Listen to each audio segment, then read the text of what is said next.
né? E jogadores aí que vinham jogando menos, como no caso do Everton Araújo, que fez um jogo esplêndido, nunca entrou num jogo calmo, sempre entrou em fogueira e sempre gostaria de enaltecer o jogo que ele fez.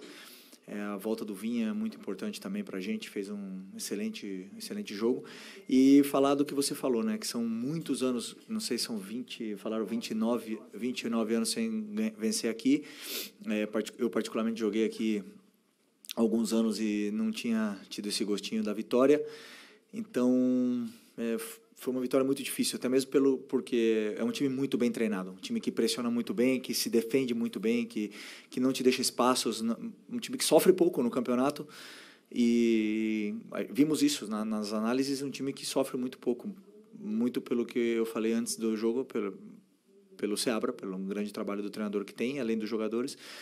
Isso nos dá muita força para sair daqui com essa vitória, com esses 3 pontos e com uma atuação onde eu até agora não tinha visto nenhum time fazer aqui dentro do estádio deles. E ainda tem mais uma coisa, né? O Cruzeiro não conseguiu vencer. Então, essa vitória, eu vou te falar a verdade, depois que o Flamengo empata o jogo, eu já estava pensando assim, pelo menos um empate honroso, né? Estava com o Cadu. O Cadu falou, não, mas nós vamos ganhar o jogo. Eu falei, eu também acho que dá para ganhar. Aí sai o gol. Aí eu olho a tabela, fica 1 ponto do Cruzeiro. Dá uma recuperada e, psicologicamente, dá mais força na caminhada, né? Então, é um campeonato muito longo, né? E a gente sabe da força que tem o Cruzeiro, do Palmeiras, dos times que estão na parte de cima da tabela. E o Bragantino é um deles, né? Que está nessa parte de cima da tabela. Mas, por exemplo, como você bem falou, quando empatou o jogo, a primeira atitude dos meus jogadores foram buscar a bola, botar no meio e pressionar novamente o Bragantino para poder virar o jogo. Isso fora de casa, isso porque eles sabem que estão no Flamengo e sempre temos que tentar vencer. O empate não vale. Então, com essa atitude, o time continuou jogando, continuou botando a bola no chão e as chances começaram a vir cada vez mais e aí conseguimos fazer o 2º gol numa grande jogada. Felipe, boa noite, parabéns pela vitória histórica. Queria que você falasse 3 personagens do 2º tempo. Matias Vinha, que volta de uma lesão gravíssima no ano passado, entrou e deu um outro dinamismo à equipe. O Alacian, mais uma vez, entrando muito bem e sendo decisivo. E o Wesley, até podendo passar para a gente, né, se já tem alguma definição com relação ao jogador, que já tem uma negociação em andamento com a Roma, existem especulações a respeito até mesmo de seu substituto, e faz o gol importantíssimo, um gol que entra para a história do Flamengo, nesse confronto com o Red Bull Bragantino. Bom, primeiro do Vinha, eu queria ter colocado ele de titular hoje, era meu pensamento de começar com ele, mas até conversei com o Arrascaeta antes do jogo e disse, né, que se eu começasse com ele, eu ia ter que tirar, né, com 60 minutos, porque é um jogador que está, como eu falei na outra coletiva, 10 meses sem jogar 90 minutos. Então, preferi usá-lo no 2º tempo, onde o jogo já estaria mais aberto, onde poderíamos explorar mais essa força que ele tem, né, de ataque. E agora, confesso que entrar do jeito que ele entrou depois de 10 meses, né, não esperava que fosse acabar com o jogo do jeito que ele fez, né? Então, estou muito feliz por ele, mas não é nenhuma surpresa, não. É só você ver como ele treina, como ele aquece, como ele se prepara, como ele é o primeiro em tudo, como ele acaba o treino exausto. Então, isso o futebol te devolve. O Wallace é um jogador...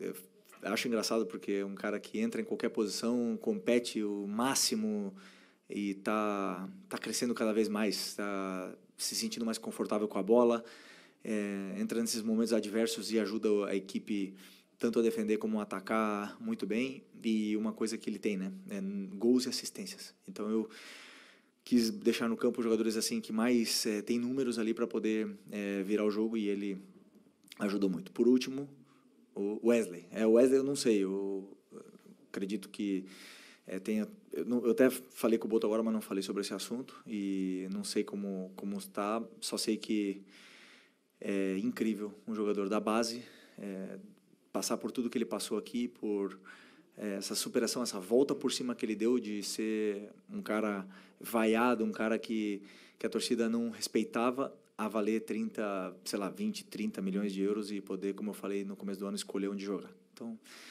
mérito dele, ele trabalha muito, ele buscou, ele acreditou, e se realmente for assim, ele for concretizado, só tenho agradecimento por tudo que ele fez pela gente e que seja feliz sempre. Aqui, Felipe, tudo bem? Boa noite, Sidão Marinho da Litoral News. Flamengo, a partir de agora, entra numa sequência de jogos de Campeonato Brasileiro ao fim de semana, Copa no meio de semana, e a gente vê o elenco te dando cada vez mais opções, reforços da casa, e tem os reforços que estão chegando também para agregar o seu elenco. Queria te perguntar a importância de ter recuperação de jogadores como o Alan, o Everton Araújo, também o próprio Vinha que entrou, o Alacian, para essa sequência. E como você vai utilizar o seu elenco num todo nessa sequência de jogos de Copa do Brasil, Brasileiro, Copa Libertadores, que daqui até o fim da temporada deve ser assim. Obrigado. Bom, eu, como falei no outro dia, eu confio muito nos jogadores, no elenco que eu tenho, eu confio muito na qualidade que eles têm, e sempre disse, né, que não é nenhum peso para mim falar que para mim são os melhores.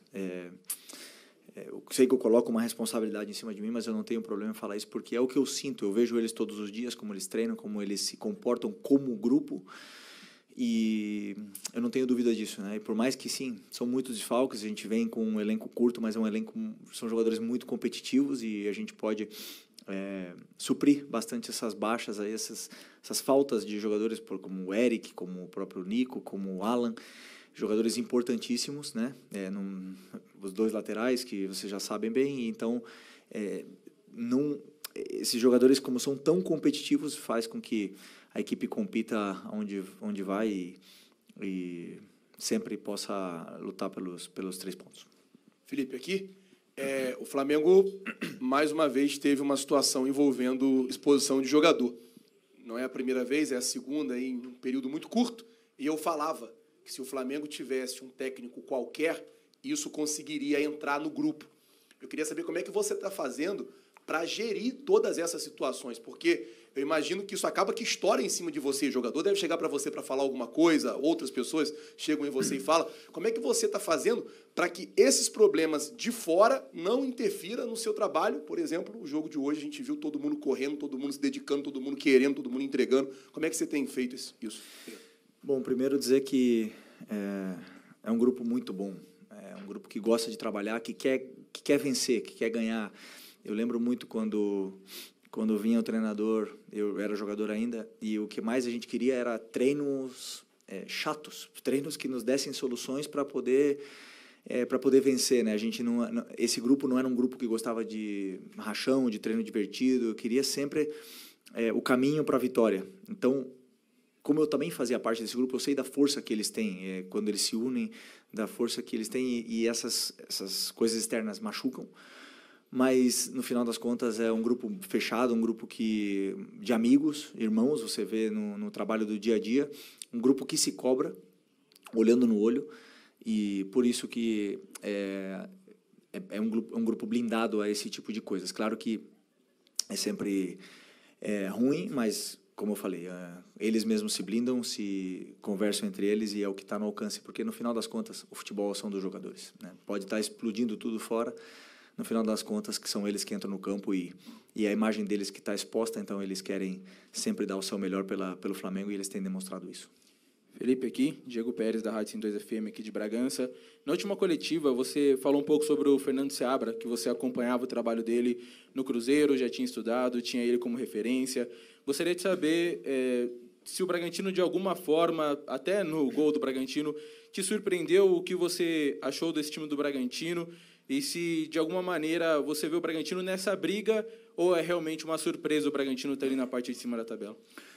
Não é nenhuma surpresa para mim. Eu conheço o Seabra de conhecer o trabalho dele, né, quando ele começou no Cruzeiro. Eu sou bastante amigo do Paulo Autuori, que foi o cara, talvez, que tenha dado toda a confiança para ele no Cruzeiro, e a partir daí me interessei muito pelo trabalho dele. Tem um analista que trabalhava com ele, que é meu amigo, e eu sempre fazia perguntas, me contava como ele trabalhava, porque eu via que o time dele era muito bem organizado e com as ideias claras, os conceitos, as soluções, e isso me chamava bastante atenção.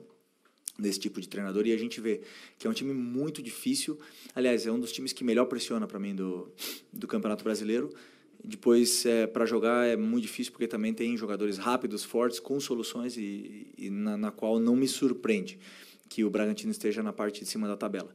Agora, brigar pelo título num campeonato tão longo, com tantas viagens, um calendário tão complicado, aí já são palavras maiores, mas não sei se foi... 2 anos atrás, né, 2023, o Bragantino estava na briga até o final. Então, pela estrutura, pela organização, não tenho dúvida que é um time que sempre vai estar aí na parte de cima da tabela quando estiver assim. Obrigado, Felipe. Boa noite, pessoal.